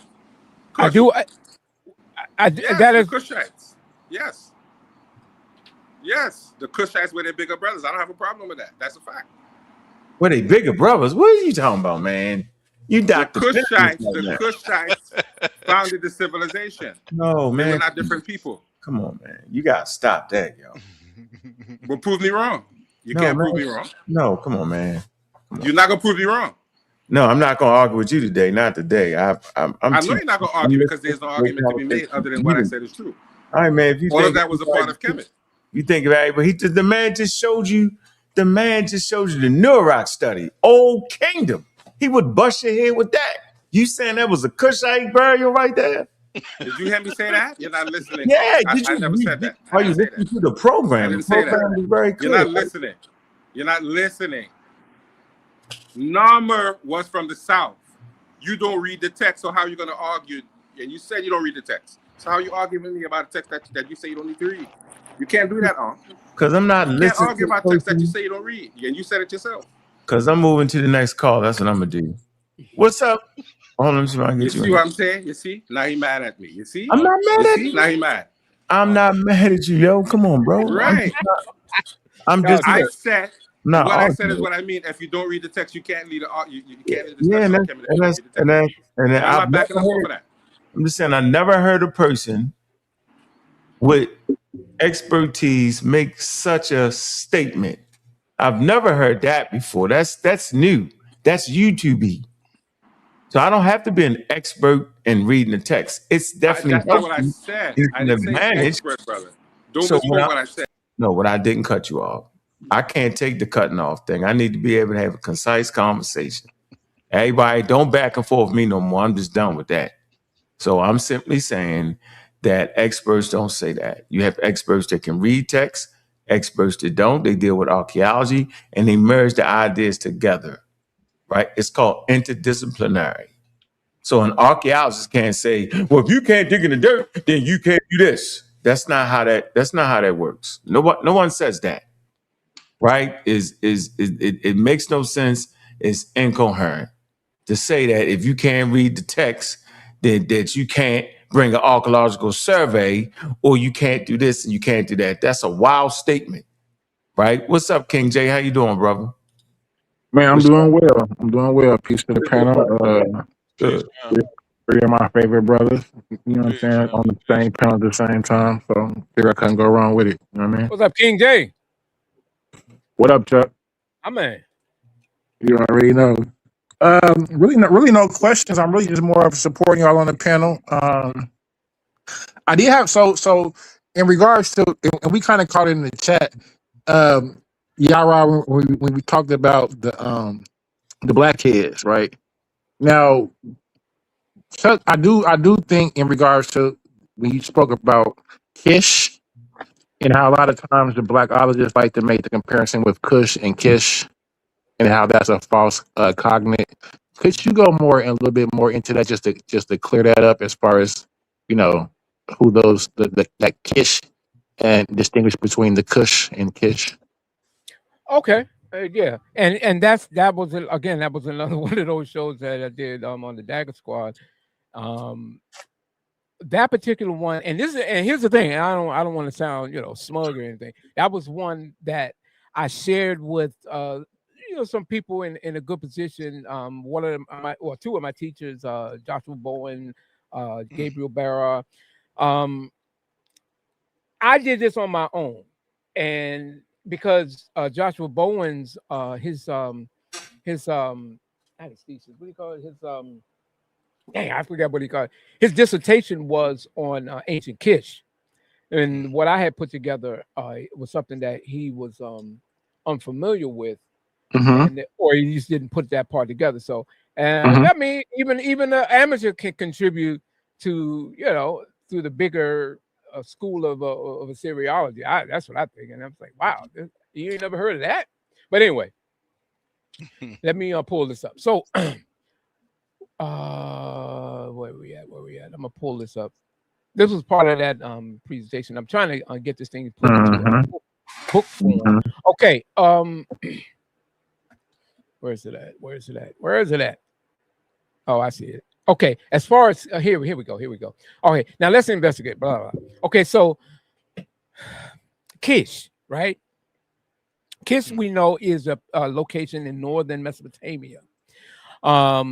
We know Kush, as we have through African studies, is a place that is well established in ancient Africa, and they migrated, did a number of things all over the region. Now, what I have been able to uncover is that we don't find evidence of a Kushite presence in Mesopotamia. Not anything significant enough that they were even mentioned. However, we do have terms in Sumerian for Kush, but not the Kush that you think of, that we would think of in African studies. So let's look at it. So here we have with this one, Kish, as being a toponym or a place name, is referring to the city in northern Sumer. It shouldn't be confused with the separate lexical item Kish, which can denote totality in certain contexts. They have a shared spelling, it doesn't establish an etymology or historical connection to the biblical Kush or North Africans. You can find this in the openly rich annotated cuneiform corpus, ORAC. In that entry and the list, it'll give you a whole breakdown of it and how it is. Now, of course, with the determinative key that you find here, it lets you know that it is talking about a place or a place name. So I just wanted to put that in that. Okay. All right. So the next one I had, and this is how it came up to it, we have Kush, which is used before the names of leather items. You'll find it in animal hide. You'll find it in numerous inscriptions. Now, this one that I had pointed out was that my focus was being used that you'll find Kush in conjunction with Gigi, which is the Sumerian word for black. So you have Kush Gigi, black skin. Now, someone will take that and say, oh, see, Chuck, there you go. They literally tell you that in Sumerian studies. No. The word for skin here, Kush, is used as a determinative, a classifier for skin. Now, you have this Kush Gigi, which is used for animals, but not people. It's not mentioning Kushites. All right. And then, but this particular inscription of the ASJ09, this in particular inscription is talking about animal hide. And you can find this in the digital corpus of cuneiform lexical text. Now, that particular one, well, let me get to it right here. Okay. And finally, we have, let me make this point clear. That Kush Gigi, that's found in the Babylonian inscription. It's not found in the Sumerian inscription. But not at all, no. But what we do have is, and you can find this in the Oric, you'll see in the entry for Kush, you'll find it, look at it, gazelle skin, skin of young gazelle, mountain goat skin, fallow deer skin, stag skin, bison skin, wild sheep skin, chameleon skin, etc., etc., etc. Because this right here, this determinative lets you know that what comes out is like Kush lulim, right? Stag skin, and on forth. Now, when we got down to Kush Gigi for black leather, you have Kush Su'a, which is red leather, and you have and like I said, I'm even violating a rule because I'm announcing Kush, but it's a determinative, which is not mentioned. But if you read the inscription, you'll see Kush there. If you read the transliteration, and you'll know that, oh, this is talking about skin, because they have hundreds of these inscriptions which are talking about livestock. You see, so to your point, King J, I did this, and I was just illustrating how they use Kush to identify animal product, animal skin. So And they can even in kill. Go ahead. I recommend anybody get the most up to date Sumerian grammar book right now. It's by what was his name? Cohen, last name Cohen, and he on page 10 of his book, you have Kush as being skin, hide, leather, Mhm. and on and so forth. So those But are just basically outdated arguments. Like for instance, when they say Sargon of Kish, we're not saying Sargon of Kush, the African Kush. We're Correct. literally talking no, about the Semitic city state in Sumer. no, not at all, not at Yeah. all. And that's Yeah. and that's something that, like I said, if there's it is so simple that I wouldn't even say it's something to necessarily debate. It's just you can It's just over with. Yeah, it's just you like, can why are just you making check. those silly arguments anymore? Yeah, just check the sources. But again, Mhm. this is what I was mentioning to Brother Yara earlier. A lot of these ideas you'll find in the various web pages, like Clyde Winters's web page. He had Mhm. made a big issue about that. Yeah. Mhm. So yeah, that's something that's Yeah, worth I'm noting. familiar with Clyde. Say again. I say yes, I'm familiar with Clyde. Yeah, Clyde yeah. wasn't his work. Yeah, I don't know. I don't necessarily know what his angle is, but I've been reading. I came across him so many years ago, and Mhm. I've been trying to catch up with him every time. I saw him in a couple of groups, and we would get Mhm. to short this, on Facebook, but he blocked me for whatever reason. I don't know, Mhm. but it's all good. Yeah. I'm not Yeah. trying to sound like I'm heavy or nothing like that, but I guess I was persistent because I have my stuff, I have my evidence, and I share it, and Mhm. All right, let's get to the next question. What's up, Catalini? What's up, man? Got a question for the panel, brother? Oh, what's good? What's good with it, y'all? What's What's up? good with it, y'all? Peace to the Got a panel. What's question? good? I like the conversation I had about the the connection with the Indus Valley. How people overwhoop it sometimes. You know what I'm saying? We know there was couldn't know it was contemporary cultures. They had ongoing trade. You know what I'm saying? Especially in that mood. I like the brother mentioned Malua. You know what I'm saying? I was just reading about that the other day. Mhm. And even like it depends on what layers of the history that we're talking about it with the connection. We know that like Dravidian and Tamil ancestry, you know what I'm saying, have this Iranian farmer ancestry come from like west of the Zagros, you know what I'm saying, was brought in the Neolithic culture to the Indus Valley because we had the Veda hunter gatherers there first, and then these these Neolithic farmers are coming in, from the Mesopotamian region, but not saying that they are Sumerian themselves. He's just cultures that have common ancestry, common cultures coming out of those regions. Not that that was deep that he mentioned it. I was just reading on that. That's dope. Yeah, All right. that's powerful because you can even find it. Oh my God, bro, let me tell you something. And because I did a show with Smash Rockwell on this topic, and what was interesting that people didn't even realize that we identify Malucha with the people of the Indus Valley, but also the Sumerians, they built up whole villages where Maluchans lived. I mean, they're. If you get, you can get a book called by Simo Parpola and his brother Arya Parpola. What was that book called? Oh, if you pull up a book called Maluha Village, evidence of acculturation of Harappan traders in late third millennium Mesopotamia, on page 146 and 147, it talks about it. It shows you how this village was set up. It gives the names and how this so rendering like the inhabitants of Maluha or simply Maluhan appears also possible. In that case, the designation would not, of course, refer to the country of Maluha, but to the village just discussed.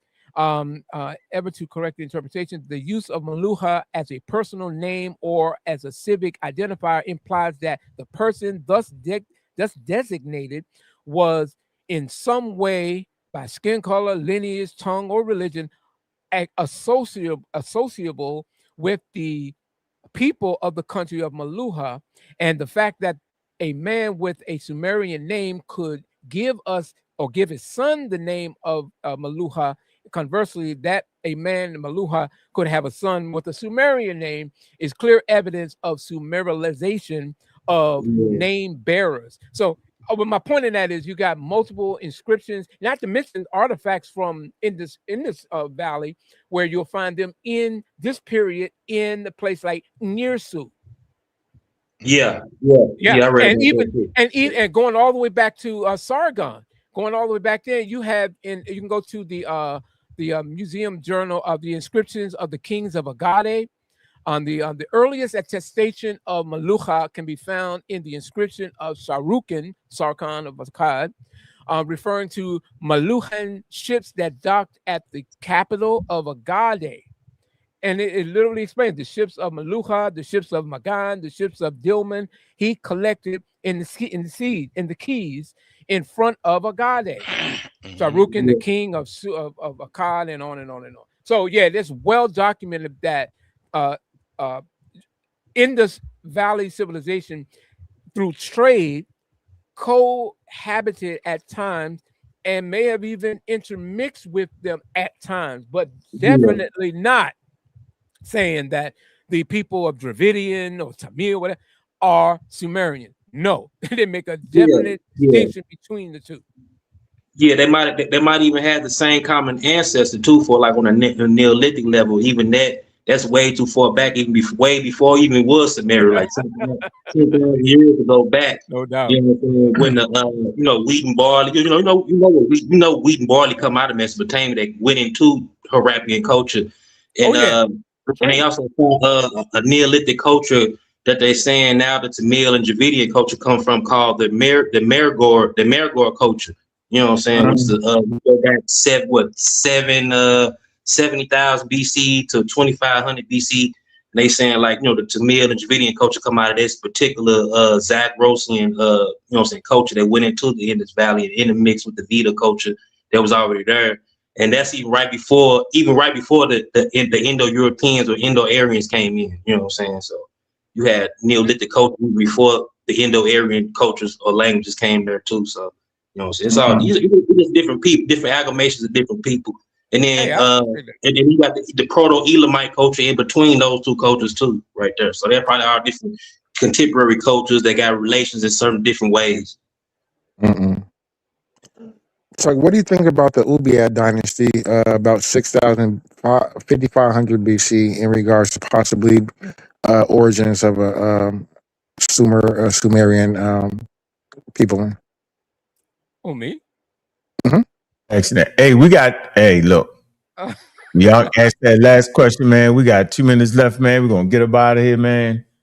In a nutshell, the current consensus in Assyriology today, based on the archaeological evidence, the Sumerians, as we know, didn't come from outside. There's no evidence of a mass migration. It appears that they were indeed the peoples who, or they at least were the outgrowth of Obadian society. God damn, man. Shit. Yeah. So that early period, that was them. They just didn't go by that name at the time. You say Ubadian? Yeah, Ubadian. Yeah, for sure. All right, man. Look, this was a good one, man. I don't know how we got out the daggone debate. I don't know how we did it, but my fault. Let me let Wishman come and get the back question. I don't know how y'all figured that one out. Y'all tricked us. That's what I call it, trickology. It was a good conversation, though. Monkey making my girl laugh. Man, man, I was like, man, I got my popcorn. I'm gonna see Yara get beat up on this subject, man. I don't want no parts of Yara. I don't want no parts of Chuck Morgan. None at all whatsoever. See what I'm saying? Some kind of way the Sumerians are invisible. We don't know who they are. Good conversation. Hey, that's a consistent scholarship. We don't know where they came from, bro. We don't know where they came from. Yeah, but go ahead, yo. Go ahead. You had a question. Go ahead. Yeah. Peace to the panel. Peace, man. Y'all having an interesting conversation, y'all two brothers. So I wanted to ask a linguistic question to Chuck Morgan about the dinger and the history of the dinger. Yeah. The start. I think it's in your background right there. I think that's it. Yeah. The little 8 spokes. Is it 8? 8 Yeah. Can you talk about how how it's phonetically pronounced and how that and how it gets morphed into the Akkadian as in eel? Okay. I don't know if you were watching earlier. As far as an exact pronunciation of how Dingir is, I can't give you that because we don't know exactly how it's pronounced. But from what we have through inscription, it is a determinative, of course, that lets you know that what follows it is a god. It is also used to represent star constellations if you find them in a triune cluster, and it's also used as a determinative specifically for one of the high early Mesopotamian deities, An. Yeah, and so by this, as you know, because the Akkadians had loan words from Sumerian and vice versa. You can pull up any one of the books on Sumerian loan words or Akkadian loan words. They incorporated it into their writing system as well. Right. But that symbol kind of shifted. It doesn't look exactly like it did in Sumerian, but it has more like it's more like a dual set of lines as opposed to a quad. And Chuck, like you said, that's kind of like in Egyptian, the determinatives aren't pronounced. So in the Akkadian, it would have just acted as a determinative as well, an unspoken determinative to let you know it represents a deity. Right. Yeah, so go ahead. If it's talking about if you read it's depending on the context. If you're reading the inscription and you'll see it there, because not necessarily speaking about a god, because you'll see that the king Shulgi also used it in his name. You know, that we find that to be odd, but that he also used it, and also because if you're talking, when you look at Sumerian astronomy inscriptions. If you look at Mul Apen, the Mul itself is those clusters. It's not pronounced An, it's Mul, and it's just you'll usually see 3 of those same. What is it behind my back? You'll find I can't see it. 3 in a row. Yep. Yeah, but it's depending on the context determines how it's applied in the inscription. Right. So when the Akkadians adopted it, they use it becomes now that and you say they change it a bit, right? It becomes a Semitic word. When it's not a word, it's in the script. It's not a word. It becomes Semitic. That's the point. And the phonetics of the Akkadian version of that from their adaptation is it's il, unspoken. il. That's It's a determinative. It's a determinative. It's not spoken. I'm not talking to you, King. I know, but I'm talking to you though. I'm letting you know the We out here, man. The end of that, man. We done. I don't know who y'all talking to. Was talking, wasn't talking, man. Let me get everybody off the stage, man. Because if I can't wild out, nobody else can. I love to wild out, but we not doing this, man. Look, appreciate you, Chuck Morgan, man. Appreciate you, Yara. It was an interesting conversation, man. I think Shout out to you, Chuck Morgan. Yes, sir. Think we're in a better place, man, after the conversation, man. Yeah, it is what it is, man. We're gonna keep having these type of style conversations too, man. That's what But real fast, I want to come on the show again, and I want to address or do this show on the 2 Maluchas. Okay. Because you have Malucha during the time of the Sumerians and Akkadians, and then you have a change in the definition in the Neo-Assyrian period. Yep. Right. And that's important. That's where Assyriologist Samuel Kramer had a fallout with another serialist by the name of Gelb, and he put he kind of, I ain't gonna say, I put it in House of Consciousness vernacular. He buried Samuel Kramer on that argument. Mm. Gave him that work.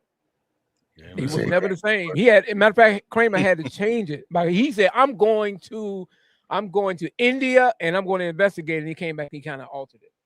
Wow. Good thing. I got the Hey, documents. You know, I got the documents. I bet you do. All I can say is, man, who wants to smoke? Wants to smoke?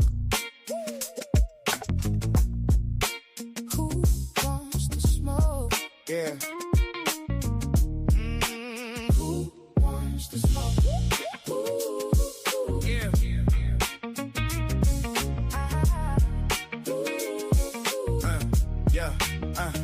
Temperatures going up, the heat is rising, scholars showing up, audience vibing. We on a mission, competition is the only desire. Whose information will be facing the mercy of fire? So step up, stand up, can you walk through hell? So tough, too tough for the weak, soft shell. Set the fire, fan the flame, smoke is rising in blooms. While the inexperienced today just does the choke on the fumes. Bring your science, bring the wisdom, even bring your religion. If you can't stand the heat, then please don't come in the HOK. It's just a session, learn a lesson, fight and overcome oppression. Who'll be the best debated? By the time all the smoke clears, who wants to smoke?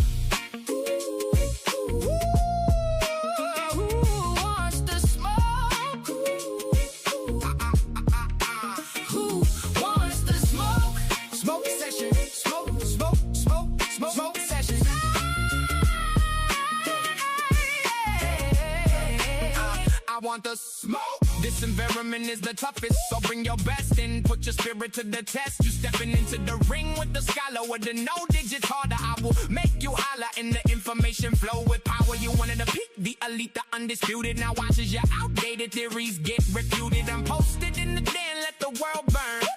Pressure in the room, it's finally my turn. They want the smoke, I'm the whole forest fire. Watch the oxygen vanish as the flames climb higher. My mind is the weapon, I'm no joke. I'm the baddest, I come for the smoke. No joke, I'm the baddest to ever breathe. I don't play house, I make them leave. Smoke session. Smoke, smoke, smoke, smoke session. I want the smoke. Smoke, smoke, smoke session. sa.neter, you better warn them. Who wants the smoke? Who wanna say that? I'm not playing.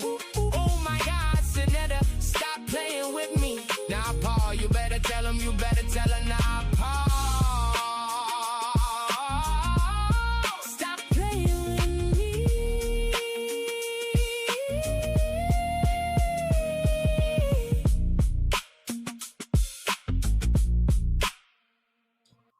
Man, make sure y'all like and subscribe, man. Make sure y'all hit that subscribe button on the House of Consciousness, man. sa.neter TV, man. Make sure you go over there and subscribe to the Community of Skeptics too, man. I appreciate everybody, man, for this great discussion, man. We want to have more powerful smoke conversations like this, man.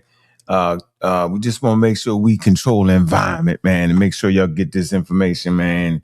Y'all know how we do it, man. I'm your host, Bobby Banger, man. And with that, we out.